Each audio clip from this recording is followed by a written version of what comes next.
final panel. We still have another breakout, a phenomenal keynote speaker, and an amazing fireside chat. We're going to get a little buzz, don't tell nobody. If you're under 18, I think we got some juice for you. I'm trying to say, don't go nowhere, because we still have a lot of beautiful women who want to speak with you today. So now I'm going to introduce our third panel, and it's Disruptive Storytelling and Hacktivism. And it will be led by Tamika Taylor of Civic Hall, an amazing organization, just as amazing as ThoughtWorks. And you gotta connect with Tamika because she's been doing some phenomenal things, especially Black History Month. She really pulled us all out of our cupboards. It was like, come on, get up here and talk. Let's talk about us, the things that we don't talk about. So make sure you connect with Tamika Taylor. We have Georgie-Ann. Oh yeah, woo, wait till you hear Georgie-Ann. She has, her startup is Illicit, and she's going to talk to you about what that means and how she's encouraging, and she's also another game changer with youth in her community. And we have a special guest, Kathryn Kosmides. Did I pronounce that correctly? Kosmides. She is one of our wonderful sponsors, SummitSync, as well as her own private platform called Garbo.io, which is about sharing, well, she'll talk to you a little bit about that, and how it can really help us and our communities get out and start changing the narrative and sharing it the way we want to share it. So we're really grateful to have these young ladies up here to share, engage, and then what's your job again? Okay. I'm waiting for y'all to go, LinkedIn! Y'all will get there after some wine. All right, so welcome our new panels. Thank you.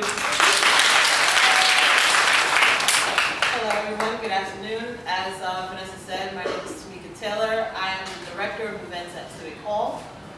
But along with directing events at Civic Hall, I created an event series called Part of the Conversation. Part of the Conversation's mission is to bring people of color, at risk, people, youth, anyone that usually doesn't get to access these great resources and talents, put them in the rooms that they need to be in so that we're no longer excluded. We're closing the gap between Black women, immigrants, people, everybody, every marginalized community. So that's what part of the conversation is. And beyond that, I'm going to pass it over so that these beautiful women can introduce themselves. Hi ladies. My name is Georgie-Ann, Getton, Mckoy, pretty long name, and I'm the founder and CEO of Illicit. And what we do at Illicit is we help diverse and millennial entrepreneurs to develop their business, their talents, and their tribe. And our goal with doing that, in doing so, is to, one, create more ownership in our communities, as well as create a more just world through helping these entrepreneurs figure out what resources directly match up with them to get them through the mass of information out there. So as you know, Tamika just mentioned, there's so many different resources out there, and not the right people are getting the correct resources that'll help grow their specific business, their idea, their talents. And so we're just working as a system of matchmaking and also building a digital community as well as a physical events community outside of that. Hi, my name is Kathryn Kosmides. By day, I'm the Director of Marketing at SummitSync. We are a event CRM for sponsorships, helping people, you go to these big trade shows, I'm sure a bunch of you have been there, who the heck are you supposed to talk to there? And how do you measure the ROI on that? So that's what we do at SummitSync. But I think I'm really here today because I founded a project called Garbo.io. And it is a database of men accused of sexual harassment and crimes against women. And we're starting with public records, aggregating public records. So it's very hard for a woman, you know, you could do the background check online and pay $40, but you're only getting that state's data as well. So we're aggregating all of the state's data, so, you know, before a Tinder date or a job interview, you can search John Smith, and if there's anything in our database, it'll pop up. And our second phase is actually accepting real women's stories and being able to publish that information on our database as well. Okay, so delving into the first part of the title of this panel is storytelling. So I want you both to give like a deeper dive into the catalyst behind Illicit Minds and Garbo.io. Like, how it started, how you got to where you are, what prompted you, because most people, especially entrepreneurs, they have this one like aha moment that it's like, oh my gosh, why aren't I doing this? So I want to know what that was for you both. Yeah, so my moment came about 3-4 years ago, and originally I started Illicit Mind as a clothing line. It was just this idea that I had. I knew I wanted to be an entrepreneur, but I was taking like the traditional route of like going to school, then going to college, and doing everything the traditional way. Even though I kind of messed up that because I had a son in the senior year of high school. So people were like, you have to now go to college, get your education, put this entrepreneurial stuff to the side, but I still had a really big entrepreneurial drive.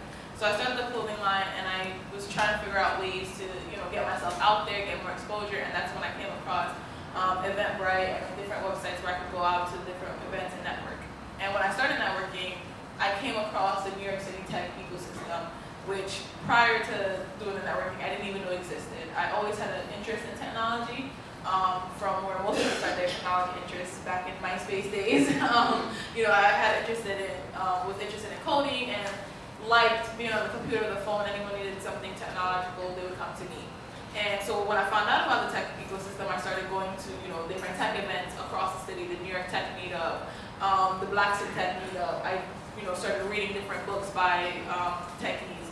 And before I knew it, I had read over 100 books and participated in over 100 events and meetup groups and networks. And I was looking around the room, and I realized something, that most events that I went to, I was either the only woman there, the only person of color there, the only person under like 25 there, and I was just like, so wait, am I the only one that's interested in this stuff, or are there others like me that are interested in stuff and they might just not know about it because I didn't know about it a couple months ago, or they don't feel comfortable or welcomed in these spaces. So in early 2015, I started hosting my own small meetup events, small networking events, and folks that look like me and come from where I come from started showing up, and I'm like, oh, so maybe they just needed to have someone that looked like them to host the event or put on the event, and that would bring them out some more. And then from that, I started realizing that many struggles that I had as an entrepreneur, folks, family might not have believed in me, or I didn't know what resources, or I just didn't know what I didn't know. I wanted to give that to others, like help others maneuver that same ecosystem that I was trying to maneuver myself. And in that same year, I was going to Baruch at the time, and then they suggested, why don't you apply for the accelerator that we have here? I'm like, I'm just doing a bunch of events. I have a clothing line. The clothing line can't go to the accelerator. They're like, no, just try. Just do this thing. So I applied to the accelerator.